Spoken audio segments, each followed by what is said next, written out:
اگر ہو سکے تو اس کی مدد کرنا، اگر ہو سکے تو مجھ سے ملنا، اگر ہو سکے تو اس کے لیے انتظار کرنا۔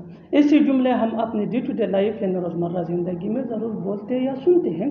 ان جملوں میں ہم کہہ رہے ہیں اگر ہو سکے تو۔ اس کے لیے آپ کو یوز کرنا ہوگا انگلش میں ایف پاسبل۔ آئیے کمپلیٹ اسٹرکچر سمجھتے ہیں۔ ایف پاسبل پلس کاما اگر لکھنا ہے تو پلس سینٹینس۔ سینٹینس یا ٹینس یا سچویشن کے حساب سے چینج ہوتا رہے گا۔ ایف پاسبل یہ وہی کا وہی رہے گا وچ مین اگر ہو سکے تو۔ اچھی طرح سمجھنے کے لیے کچھ مثالیں دیکھتے ہیں۔ اگر ہو سکے تو اس کی مدد کرنا، if possible help her, if possible help her. اگر ہو سکے تو مجھ سے ملنا، if possible meet me, if possible meet me. اگر ہو سکے تو اس کے لیے انتظار کرنا، if possible wait for her, if possible wait for her. بالکل ہم اسٹرکچر کو اسٹیپ بائی اسٹیپ فالو کر رہے ہیں۔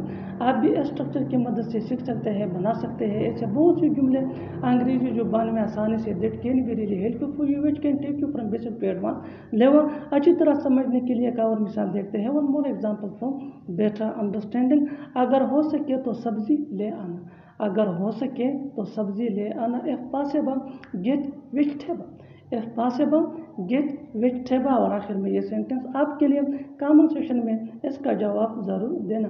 اگر ہو سکے تو مجھے بھول جانا، اگر ہو سکے تو مجھے بھول جانا۔ Subscribe to English PS for more advance English sentence structure.